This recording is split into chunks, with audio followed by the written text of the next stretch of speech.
ስሜ ሳሙኤል ዳኘው ነው የሚባለው። የመጣሁት ከመቀሌ ትግራይ ደቡብ ዞን ሆኖ ማጨው ከተማ ነው። ወክዬ የመጣሁት የሲቪል ማህበራት ሆኖ የአካል ጉዳተኛ አይን ዓለም ማህበር የሚባል አለ። እዛ ምክትል ሊቀመንበር ነኝ ማለት ነው። ስሜ እስከዳር ታደሰ እባላለሁኝ። ወክዬ የመጣሁት ከትግራይ ዲሞክራሲያዊ ፓርቲ ነው። የመጣሁት ያው ከትግራይ ክልል ነው። ወክዬ የመጣሁት ደግሞ ያው ከተጽዕኖ ፈጣሪ ሰዎች አንዱ ነኝ የመጣው። ዶክተር ሰርካለም ወርቅነህ እባላለሁኝ። የምሰራው ደግሞ ስፔስ ሳይንስ አመራር ነኝ። በጣም ሀሳቡ በጣም ጥሩ ሀሳብ ነበረ። ጭብጣ ሀሳብ ያለው በመሪህ ተመስርቶ የመወያየት አሳታፊነት የተሞላበትና ግልጽ የነበረ በጣም ግልጽና በናሽናል ዲያሎጉ ያለን ተሳትፏችን በአካል ጉዳተኛም በሴቶችን በወጣትን በሁሉም በሙያ ዘርፍም ያሳተፈ ሙሉ እንደነበረ ነው ያለኝ።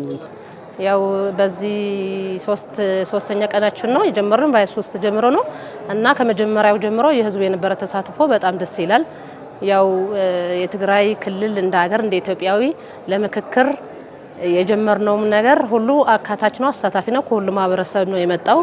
ከተጽዕኖ ፈጣሪም ከፖለቲከኛም ከሁሉ ከህዝብም ከአካል ጉዳተኛም ሁሉም ያካተተ ነውና እንደ ሀገር ደስ የሚል አስተዋጽኦ ነበር። የምክክር ኮሚሽኑ በአሁኑ ወቅት በሀገሪቱ ያለው ችግር እንዴት መፍታት እንደሚቻልና ተመካከረን ምን አይነት መፍትሄ ማምጣት አለብን በሚል አኳያ ምክክር ማድረግ አለብን። በዚህ ላይ ደግሞ የትግራይ ተወላጆች የራሳቸውን አሻራና ሀሳብ መስጠት አለባቸው ከሚል አኳያ የመጣው ስለሆነ እኛም ያው በመጣንበት መንገድ የሚመስለንን ሀሳቦች እየሰጠን ቆይተናል። በዚህ 3 ቀን የነበረው ሁኔታ ያው መድረኩ በጣም ዲሞክራሲያዊና ነጻነት የነበረው የፈለከውን ሀሳብ በነጻነት መግለጽ በሚችልበት ሁኔታ እየተካሄደ ነበር። እስካሁን ድረስ ጥሩ አካሄድ ነው። የተለያዩ ሀሳቦች ተነስተዋል። ምናልባትም ይህ ምክክር በእውነቱ ተግባር ላይ ከዋለ በሀገሪቱ የሚታዩ ችግሮች በዘላቂነት መፍታት የሚቻልበት ሁኔታ እንደሚቻል የሚያሳይ ነው ማለት ነው። እንግዲህ ያው በዚህ በ3 ቀን ቆይታችን ውስጥ ያው ጥሩ ነገር ፍሬያማ ነገር ጥሩ ዘር ተዘርቷል ብዬ ነው የማምነው እና እንግዲህ ይሄ ዘር ደግሞ የተዘራው ዘር አድጎ መልካምነት ነገር ይዞ እንዲታጨዳል ማለት ነው። ጥሩ ነገር ስላለ ማለት ነው። ያው ጥሩ ነገር የሌለው ዘር ከስሙ ነው የሚቀረው አይደል እንዴ? ይሄ ጥሩ ነገር ተዘርቷል። ጥሩ ነገር ያለው ነገር ነው አድጎ ይታጨዳል ማለት ነው። ስለዚህ ጥሩ ነው። እንደ ትግራይ ተወላጅ ይህን ቀን በጉጉት እኔ በበኩሌ በራሴ እጠብቀው ነበርና ለኔ በቃ ህልምም ነው የሆነብኝ።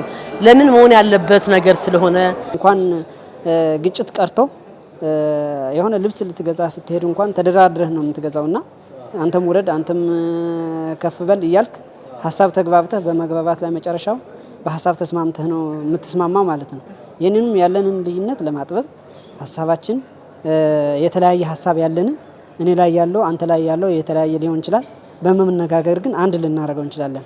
አንድ ከሆነ ሀሳባችን ደግሞ ተስማምተን እንኖራለን ማለት ነው እና ናሽናል ዲያሎጉ በጣም ሀሪፍና አስፈላጊ ነው ለኔ።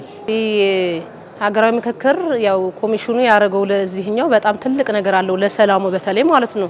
ህዝቡ በሰላም ተወያይቶ ያለውን ሀሳብ መፍታት ያለውን ጋፕ ፈተን ወደ ሰላም መንገድ ያስኬዳል። በጣም ጥሩ ነገር ነው እንደዚህ ማለት ነው። እናም ምንድነው ያው በዚህ ኮሚሽኑ ያቀረበልን ነገር በጣም ትልቅ ነው። ያው ቀጣይም ይሄኛው ትግራይ ክልል ሲሆን እንደዚህኛው ቀጣይ እንደዚህ በዛኛው መድረክ ቢሆንልን ትግራይ ክልል ሆኖ ይሄኛው ያው ህዝቡም ይቀበለዋል። አሁን ያለው ይሄኛው ምክክሩ የትግራይን ሰላም ያመጣል።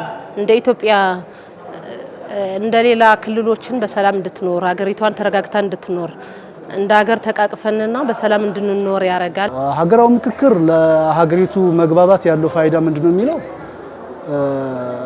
በጣም ትልቅ ፋይዳ ነው ያለው። በመመካከር ነው ችግሮችን መፍታት የሚቻለው። አሁን እንኳን ራሱ በዚህ 3 ቀን የታየው ነገር የተለያዩ ሀሳቦች ተነስተዋል እና በዚህ ሁኔታ እንዲህ ተግባብተን ተመካክረን ቢሆን ኖሮ ከአሁን በፊት የታዩ ችግሮች መነሳት የማይገባቸው ነበር ማለት ነው። አሁን ሳስበው ማለት ነው። በቀላሉ እንዲህ ተግባብቶ ተመካክሮ መፍታት እየተቻለ ወደ ግጭትና ወደ ሌላ አዙሪት ገብተን ብዙ ሰውና ሀብት ወድሞ አሁን ወዳለንበት ደረጃ ደርሰናል ማለት ነው። ስለዚህ በጣም ትልቅ አስተዋጽኦ አለው ለሀገሪቱ ማለት ነው። ሀገር ውስጥ ምክክር ከሌለ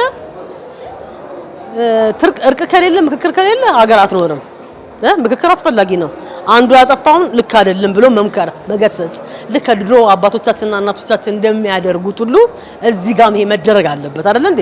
ሰው እዚህም ጥፋተኛ ይሄም ጥፋተኛ ብሎ ሁለቱም ጥፋተኛ ሆኖ ቢቀጥሉ ሀገር ይፈርሳል አይደል እንዴ? ጥፋተኛው ማን ነው ተብሎ ምክክር፣ እርቅ ያስፈልጋል። እንደ ሀገር ይጠቅማል። ለሀገሪቷ ምን ይጠቅማል የምትለውን እንደ ምክክር እንትን ሀገራችን ተባብረን ተመካከረን ተፈቃቅረን ተቃቅፈን አንድ ላይ ኢትዮጵያ ብለን ስንወጣ ሀገራችን ከፍታለች። ማንም ጠላትም ሊነካን አይችልም።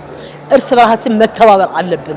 እንግዲህ እኔ ማምነው ምንድነው እዚህ እንትን ላይ ያሉ ትልቅ ግንዛቤ ወስደዋል ብዬ ነው የማስበው። እርቅ ምንድነው? ለሀገርም ይጠቅማል ወይ አይጠቅምም ወይ? ለሀገር ይጠቅማል። ሰላም ከሌለ ሀገር የለም። ስለዚህ አንድ ላይ ሆነን ተያይዘን ከመንግስታችን እጅ ለእጅ ሆነን ባንዲራችንን ይዘን ከፍ አድርገን ጠላትን ማሳፈር አለብን። ኢትዮጵያ ወደፊትም ትኖራለች እና ስለዚህ አመሰግናለሁ። እንግዲህ ያለኝ ይሄ ነው።